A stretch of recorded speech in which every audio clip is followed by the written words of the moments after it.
कि एक सवाल पाकिस्तान में उठ रहा है कि 2 दिन एयरफोर्स ग्राउंडेड रही इंडिया की। उन 2 दिन में पाकिस्तान के पास सुनहरी मौका था कि वो जहां चाहते जो कार्रवाई करना चाहते वो कर लेते। पाकिस्तान की एयरफोर्स खास तौर पे क्यों नहीं किया? हमने उस 2 दिन के मौके से फायदा क्यों नहीं उठाया? एक चीज की तैयारी करें। ये इन्होंने जाके अभी रूस से 4 SS-400 मिसाइल्स दिया है। To me, I might exaggerating a little, it's like a declaration of war. ये missiles ऐसे हैं कि as your planes take off, they will come and hit them. As your missiles take off, they will hit them. अगर ये deploy हो गया और Modi prime minister हो, आप समझते हैं जंग से हम बच सकते हैं? somehow. बासी साहब, इसमें एक अमेरिका का फैक्टर भी आ जाता है ना, यूनाइटेड स्टेट्स की तरफ से भी तो हमें बहुत लिमिटेड कर दिया जाता है when we talk about the relationship with Russia. ये जो ग्रिड स्टेशन सारा कह रहे हैं, ट्रेनों का सिस्टम था, एविएशन को हमने हर्ट किया, कम्युनिकेशन, इंटरनेट, उनकी वेबसाइट हैक कर ली, डाटा डिलीट कर दिए, सब 24-25 साल के लड़कों ने किया है। जिनको यकीन करें इफ्तिखार साहब, मैं समझता था शायद ये बच्चा यूनिवर्सिटी नहीं गया आज और यहाँ बैठ गया आके। They did it। तो मैं उनका क्रेडिट नहीं लेने दे सकता जब मैं खुद देख कर आया हूँ। सुनी सुनाई पे बात नहीं कर रहा मैं देख के आया हूँ। जब उन्होंने कहा कि 100% यही है और यकीन करें मैं समझता था ये करेंगे बच्चे।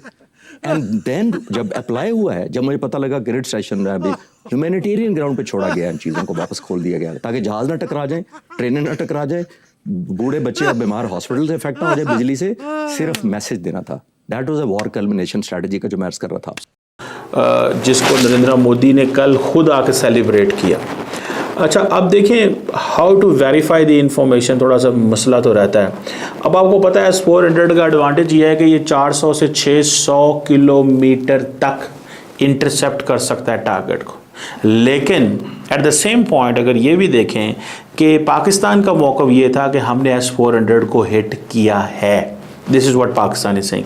इंडिया कहता है कि नहीं हिट किया। अच्छा, अब कौन, लेकिन इंडिया की नीयत ठीक नहीं लग रही और हम देख रहे हैं कि पिछले कई दिनों से इंडिया जो है वो मुसलसल इस कोशिश में है कि वो जो टेम्परेचर है पाकिस्तान और इंडिया के दरमियान उसको बढ़ाया जाए। और इसके साथ साथ ये खबर भी है कि कश्मीर में 1000 के करीब मदारिस को बंद कर दिया गया है ताकि इंडिया जो है उसका टारगेट, पाकिस्तान के पास जो इंटेलिजेंस रिपोर्ट्स आई हैं उसके मुताबिक इंडिया का टारगेट वो मदरसे हैं जहाँ पे बच्चे दीनी तालीम हासिल करते हैं और उन पर हमला करके ये तासुर दिया जाएगा कि यहाँ पे दहशतगर्दों की तरबियत हो रही थी, इसलिए हमने यहाँ पे हमला किया।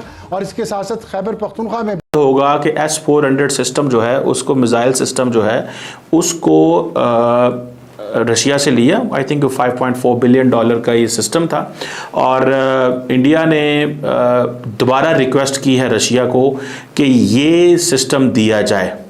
और S-400 सिस्टम ऑलरेडी ऑपरेशनल है इंडियन मिलिट्री के पास और इंटरसेप्ट करता है, न्यूट्रलाइज करता है मिसाइल्स को, ड्रोन्स को और इन चीज़ों को। अच्छा, इन दिनों में हमें थोड़ा सा देखें, हम सब we all got educated in the, तो भारत और पाकिस्तान के बीच तो देखो जैसा जो हो रहा है वो हो ही रहा है, वो सबको पता है। लेकिन दोस्तों खबरें आ रही हैं कि रसिया भारत को S-400 देगा और दोस्तों इसको देखकर पाकिस्तान की मीडिया भाई बोल रही है कि क्या बड़ा होने वाला है इस टाइम। दोस्तों देखिए, आप इससे अंदाजा लगा सकते हैं कि S-400 एक बहुत तगड़ा डिफेंस सिस्टम है जो कि एक तरीके का कवर करता है, मिसाइलें सब चीज़ इसके अंडर में आ जाती हैं।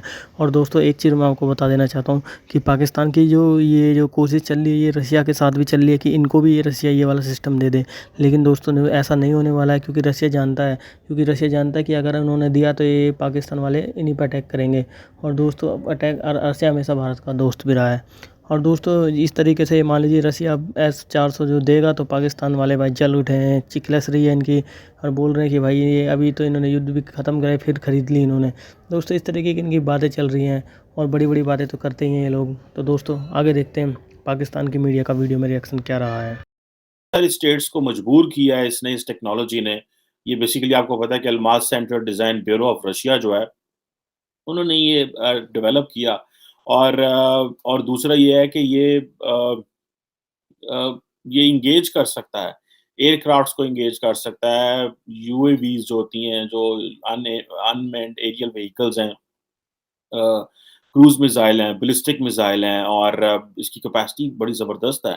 और कहा जाता है कि S-400 जो है ये 2 बैटरीज के ऊपर मुहित है और अब ये जो कि कमांड एंड कंट्रोल सिस्टम को भी देखता है, सर्वेलेंस रडार भी रखता है, और रडार को एंगेज भी करता है। अब ज़ाहिर बात है ये एक पॉलिटिकल फैसला है, टेक्नोलॉजी तो बड़ी अच्छी है, हमने इसके ऊपर पहले भी बात की हुई है। लेकिन ये कहा जाता है कि जो basically long range surveillance radar जो है उसको ट्रैक करता है और इंफॉर्मेशन जो है वो पास ऑन करता है। जब टारगेट आइडेंटिफाई हो जाता है तो मिसाइल लाइंस जो है वो उसको ऑर्डर करता है bye command of the vehicle, जो व्हीकल होती है उसकी कमांड पे।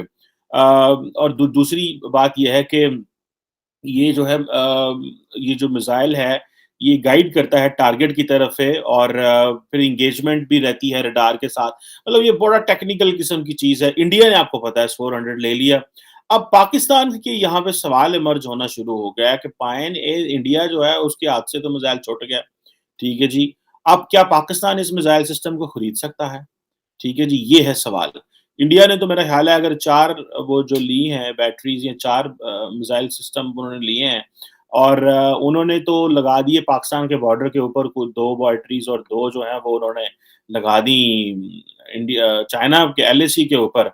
अब दूसरी बात ये है कि इमरान खान साहब रशिया गए थे, हमारे लिए क्या इम्पोर्टेंट है वहाँ पे?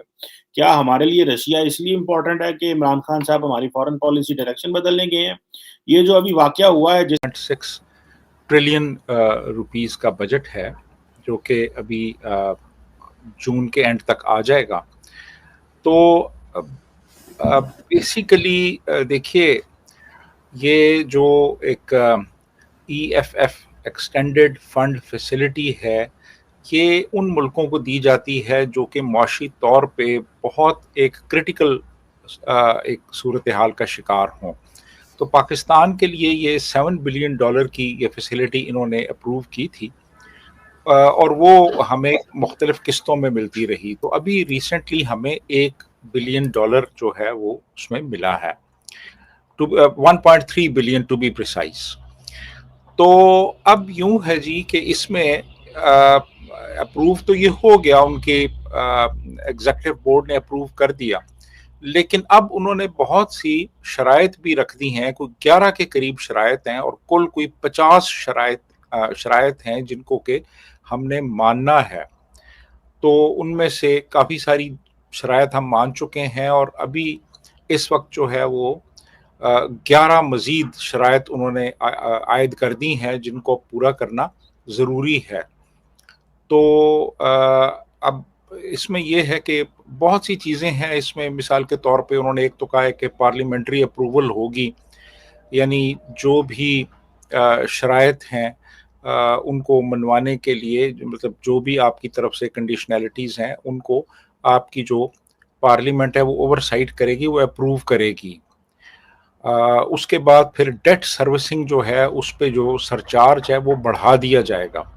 फिर 3 साल से ज़्यादा पुरानी गाड़ियां भी इंपोर्ट करने की इजाज़त होगी, जो कि इस वक्त नहीं है।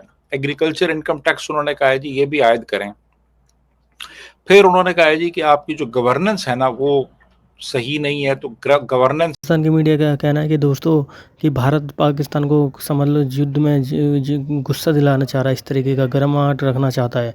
तो और दोस्तों रूस ने भारत को S-400 देगा। मोदी का देखिए, मोदी की यही सबसे बड़ी पावर है कि जो इनके दोस्त हैं एक इशारे की बात है, बस सब चीज़ मिसाइल वगैरह सब तैयार हो गया रूस, क्योंकि देखो मोदी और पुतिन के बीच अच्छे रिश्ते हैं, और ये बोला उन्होंने देने के लिए तैयार है, लेकिन पाकिस्तान मांग रहा है, उसको इतनी आसानी से नहीं मिली। कब से इनका प्रोसेस चल रहा है। तो दोस्तों अगर वीडियो अच्छा लगा वीडियो को लाइक ज़रूर करें, चैनल को सब्सक्राइब करना अपना भूलें।